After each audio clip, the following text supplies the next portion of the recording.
You are indeed. Larry, how the heck are you, man? I'm doing extraordinarily well, Clint. And you? Pretty good, pretty darn good. I'm a Chiefs fan. I cover a lot of football too, Larry. I do a lot of sports. We cover a lot of sports. The Chiefs traded away Tyreek Hill yesterday. I don't know how big of a football fan you are, but this was sent shockwaves to the NFL and through. I'm still trying to process that. And, it's the on into the spring and summer months, which are kind of my months when it comes to live music, concerts, traveling. So, we're, I saw some of the shockwaves from that trade. One of my best friends one of my best friends was born and raised there. He's a longtime wow. fan, and he was not a happy camper. I've had the great misfortune, well, once a blessing, but for about 30 years now, the great misfortune of being a fan of the once called Washington Redskins, now bearing the same name as our president's dog, Commander. I did notice. And so we're good friends with Joe Theismann, great friends actually. And so it's been those were the glory years. I remember watching those games as a teenager. He was phenomenal. Super Bowl MVP, Super Bowl championship. I mean, I say what you want about the name or whatever, but I loved the old Redskins logo and color. I just love that so much. And it just like when this all came about, I'd almost just rather it stayed the football team. I just don't like this command. I've heard. It's funny you say it. I've heard a lot of people saying they should have just stuck with the Washington football team. Maybe, which is crazy because at the time I thought that was the weirdest thing I'd ever heard in my life. And now there's this. The good news is you got the Cleveland Guardians that actually are even worse than the Commanders. So not the worst name in sports. That is a horrible name. That's worse than Commanders. So that's kind of where we are. The Cleveland Guardians of the Galaxy, maybe. That's maybe what it was insinuating. So if they could bring in, maybe some imagery, a mascot that could mirror that. So I don't know. This is I'm a Chiefs fan, Larry. It's probably coming for me next. I sympathize with anybody who tries to name anything in the modern world. We had a bitch of a time coming up with our own band name. It's hard. Everything good is taken, Well, that's interesting too. I think Rob Zombie said it best. He said every great rock guitar riff has already been played by Black Sabbath. So everything after that is playing it backwards or copying it or something. And I was like, that's kind of, pertains to a lot of things, to a lot of creative avenues, if you will. So there's nothing wrong in rock with borrowing from the past. I mean, if all those guys that came before us hadn't done what they'd done, none of us would be here. There'd be no inspiration, no influences. I mean, what the guys you really have to credit are those first 10 or so guys in the 50s, Chuck Berry, Roy Orbison, Little Rich, those guys who just, not that they came up with it out of nowhere, but they made it something that the world had never heard before, much like the rappers in the late 70s, early 80s. Something the world had never heard before. It caught fire. Those trailblazers are the ones that you really got to give your respect to. You're right about that. And there's a movie coming out this summer, like a kind of an Elvis biopic. I've seen it. Looks awesome. The trailer looks great. Looks great. You're right. But there were trailblazers certainly that kind of paved the way for Elvis to make it, more digestible or whatever to the American lexicon. Well, interesting to see how that'll be portrayed. Yeah. And the Beatles too. A lot of their early covers were, American black records that white radio wouldn't play. In fact, the first Beatles singles were released by VJ Records, a black label in Chicago. They didn't come out on any of the Capitol records. They didn't come out on Decca. VJ picked them up, and it was a tough slog getting radio to play them at first because people said it's race music. Right. It was rock, but it was being called race music, even in 1963 and 64. This is a crazy country. Yeah. Everything new here gets shit on by the older generation and then eventually becomes conventional, Well, and smooth transition, because that's, what I do, Larry, for the High Plains Drifters, for what you guys are doing. Maybe there's something to that, because new wave was an era in music that we thought maybe was a time gone by in the early 80s with bands like Devo or When in Rome. All of a sudden, you guys are capturing a sound right now that I think all of a sudden that is a sound that's coming back into play. And I'm a huge fan of bands like Berlin and like I mentioned, When in Rome, so many of those bands. But you guys, what you're doing, and especially, I have to be honest, I kiss your ass every time because I thought the last single, Since You've Been Gone, was awesome. Now the one that got away has eclipsed it. And it's not just me saying that because there's over 1 million views on YouTube of this. The one that got away, it is the high mark maybe so far of what the High Plains Drifters have done. So good work on that. And the new single, man, it's really catching fire. People really digging this song. Well, I thank you for the kind words. I mean, we're all musically in the band, we're all kids of the 80s. I mean, we're old enough to have grown up with, when we were really little, we were growing up with all the early rockers, but we came of age, probably me as a songwriter, the guys as musicians, our producer, Greg Cohen, he was a keyboardist in a new wave band in the 80s.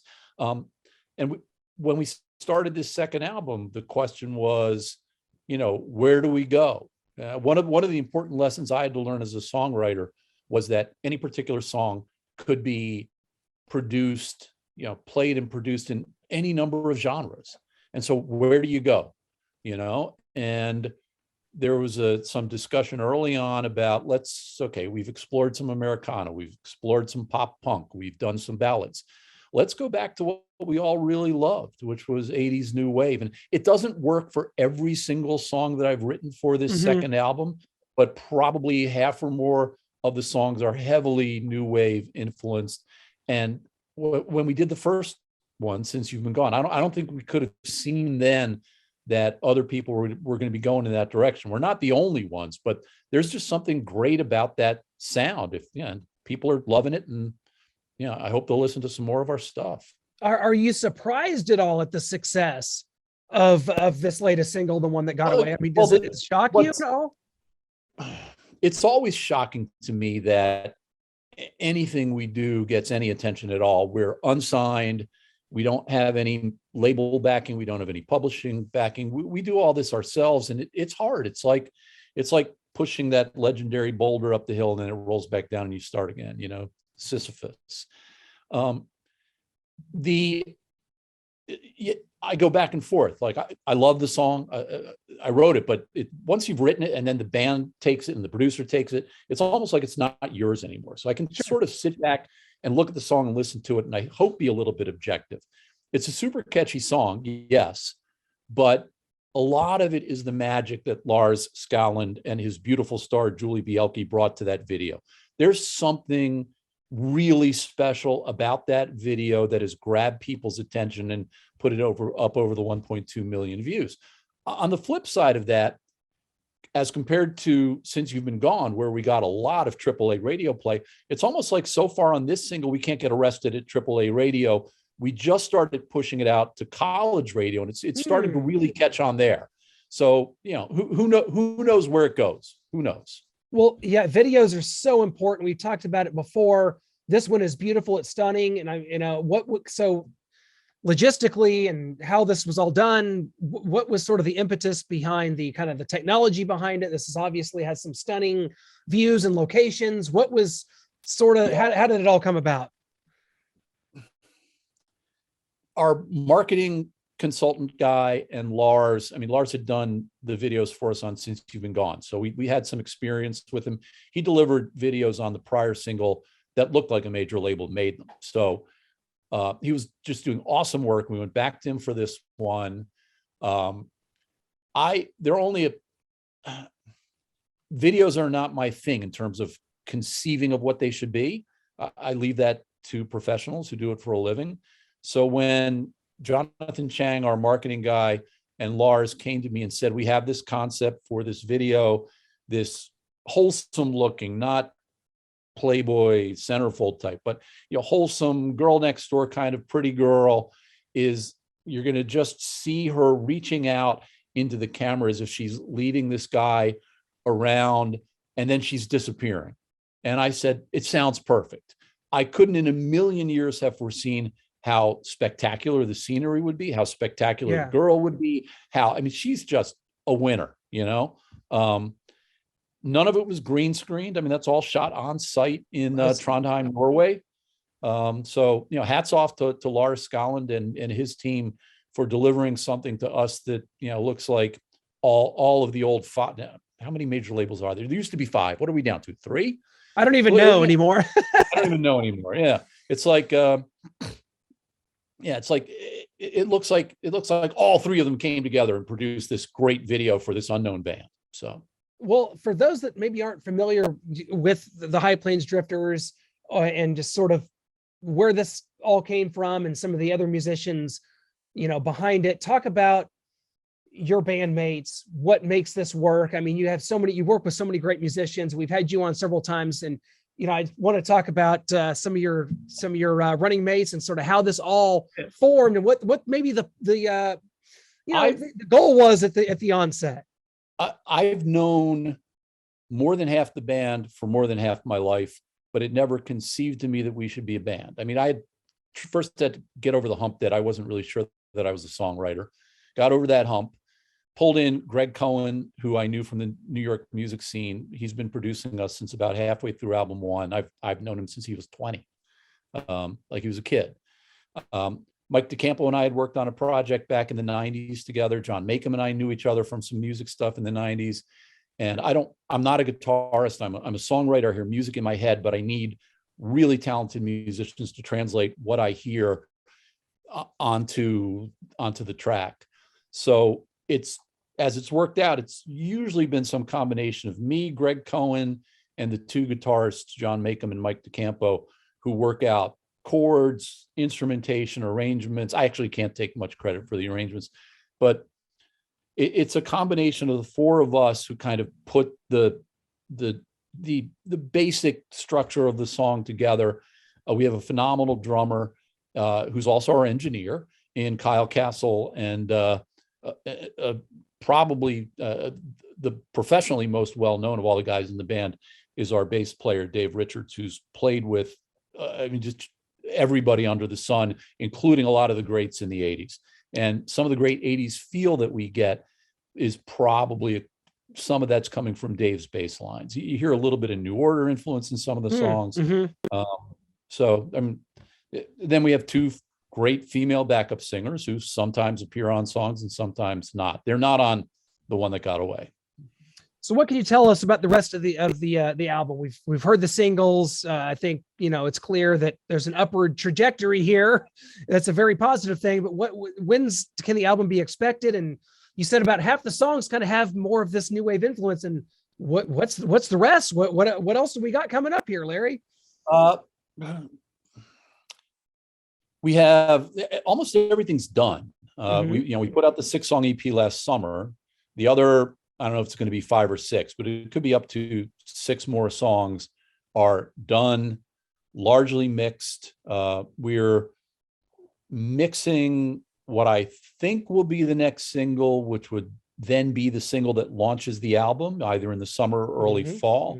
The song is called Funny About Love. In my head, it has a little bit of an Elvis Costello feel to it, at least when I'm singing the choruses. He's what I think of when I get to the chorus. We've tried not to put too many ballads on the record, but there is a ballad version. There's a beautiful ballad version of Since You've Been Gone. The single is not a ballad at all, but there's a ballad version that's very much like what the Eagles might have done. And if you were to let me, Makem, and DeCampo run loose, which our producer and marketing people are always trying to restrain us from doing, given our age and our influences, we could probably do a few more albums of stuff that sounds like the Eagles. But that sound, that country influenced or Americana sound, it's tough to get people to take you seriously when you're a bunch of Yankees from New York City. You're not Nashville boys, so we decided on this record to, lean more new wave, avoid the Americana stuff. And other than that one ballad version of Since You've Been Gone, I don't think you'll hear anything that sounds like that. We put out a Christmas song a year ago called Santa Bring My Girlfriend Back, which did super well. It's still on some playlists with some of the classics of the last 50 years. I'd like that to be on the album. It doesn't, I mean, it's a unique song. It doesn't sound new wave-ish. It sounds like something maybe Sinatra or Dean Martin would have done today with a nice big live brass section if they were still doing Christmas music. But I'm inclined to throw it on there just in case COVID or something else kills me in the next few years. And Oh God, I'd like to make sure that song gets onto the record, but we'll see. what about live performances? In a perfect world, what do you guys foresee that being something that you want to do in the future? It's something we've been talking about as the world has gotten back to normal. Mm-hmm. I don't know that we start initially with the full band. It might be some smaller combination of me and one or two of the guitarists, maybe with Greg, because Greg could handle the bass and synths and everything. I don't know when that might happen. Every time I talk about it and think about it, I realize that, as Mike DeCampo said this in an interview the other day, we can't just pile guys our age into an Econoliner and hit the road. We all have domestic balls and chains, and kids in school and mortgages and crap like that. But I'd like to think that now that the world is reopening, we could find some places in and around the tri-state area of New York City where we could start, giving some of this stuff a live airing. That would be tremendous. Certainly. I mean, Larry, for you, does some of this kind of feel like a dream at times? Because, I know you're surrounded with these great musicians and you've found yourself really as a vocalist, which is awesome. Has it been a struggle to do that? You're someone that I think you've talked in interviews before that you almost surprise yourself sometimes the way you've found your voice and the way that you've been able to contribute these lyrics and things. I think I'm still shocked when I'm listening in the studio or listening to a mix in the car. I'm still shocked that it's me, given that I spent most of my adult life believing that I couldn't sing. I'd been told that as a kid. I didn't get into the church choir because I couldn't sing. And I was one of those embarrassed guys who I'd sing drunk around a jukebox, sing by myself in the car, but I'd never sing out loud. And then Charles Studnicky, who's part of the band, but in Germany right now, he's not around as much as he was on album one.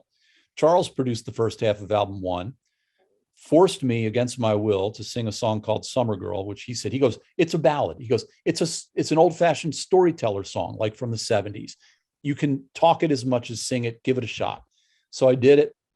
I thought it was horrible, but it got on radio, and I coincidentally in the city ran into a professional voice coach soon after that, played her the song, and she said, "You have all the notes you need, but you don't know how to sing." I said, "I know I don't know how to sing." So I took 8 months of voice lessons from a woman named Maria Fattore. She's a former professional opera singer, and it's really thanks to her and to Charles pushing me that I learned to sing at all. It still shocks me. I mean, I still don't know everything my voice can do. I was watching a Bee Gees documentary recently, and they were talking about how shocked they were to find at around the time they were doing Saturday Night Fever that they could all sing in the super high. Yeah. That you heard them do. And I don't know if I could do that, but Greg keeps pushing me to sing higher and higher all the time on what we do. Well, it is absolutely tremendous. You've done a great job here. I want to make sure everyone has the website. It's high-plains-drifters.com. So High Plains Drifters, but just make sure there's a dash in between all that. The video's on YouTube, guys. That you guys have a YouTube channel. It's the High Plains Drifters. The new single is called "The One That Got Away." It is absolutely phenomenal, and it's an entrancing video. And not just because there's a beautiful young female in it. I mean, that helps perhaps, but very visually stunning, and the music is great. Larry, it's always great to catch up with you, my friend. The High Plains Drifters, only good things from here, and hope to see more coming up here in the future, my friend.